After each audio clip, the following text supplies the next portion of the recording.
नमस्कार दोस्तों, मेरे यूट्यूब चैनल में आप सभी को स्वागत है। हरतालिका तीज की ढेर सारी शुभकामनाएं सभी माताएं को, बहनों को।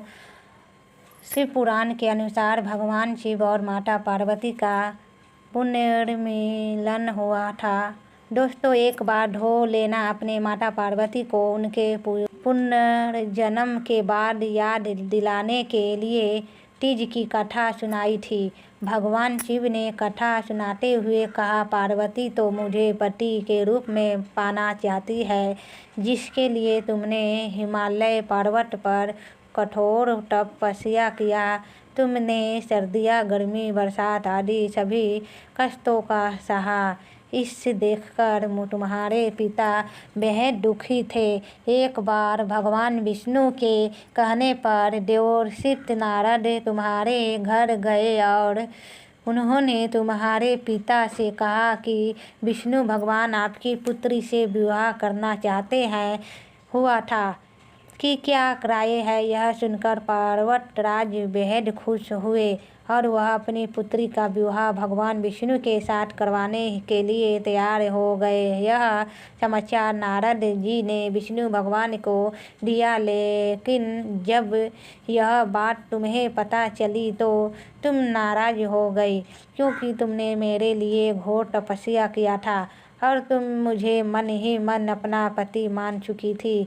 यह बात तुमने अपनी सहेली को बताई, तब उसने तुम्हारी मदद करने के लिए तुम्हें एक घने वन में छुपा दिया। वह वन ऐसा था जहाँ तुम्हारे पिता कभी नहीं पहुँच सकते थे। इस वन में तुम लगातार तपस्या करती रही। पर्वतराज तुम्हारे ना मिलने से परेशान थी।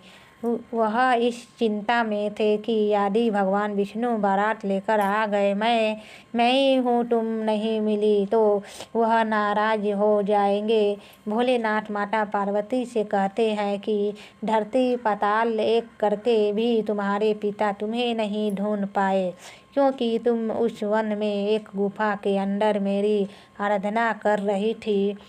तुमने वेद का एक शिवलिंग बनाया था।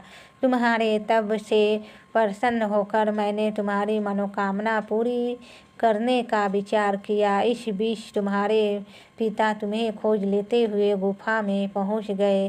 तुम्हें वहां देखकर पर्वतराज बेहद खुश हुए।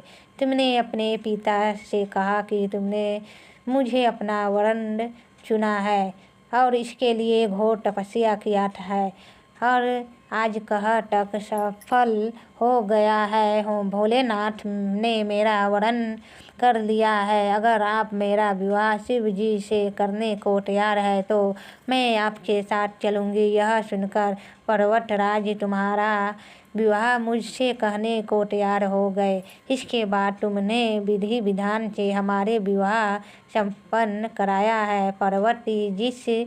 पार्वती, जिस तरह तुमने यह मेरा कठोर व्रत किया और हमारा विवाह संपन्न हुआ था, उसी तरह यदि कोई क्षत्रिय इस हरियाली तीज का व्रत पूरी श्रवण और निष्ठा से करेंगी तो मैं उसी मनोवांछित वर प्रदान करूँगा और अखंड सौभाग्य का वरदान दूंगा। का ये भोलेनाथ इस कहानी को कहते सुनते और हुंकार भरने सब पर कृपा करिएगा। इस दिन महिलाएं अपने पति की लंबी उम्र और अखंड सौभाग्य के लिए माँ पार्वती और भोलेनाथ की पूजा करती है।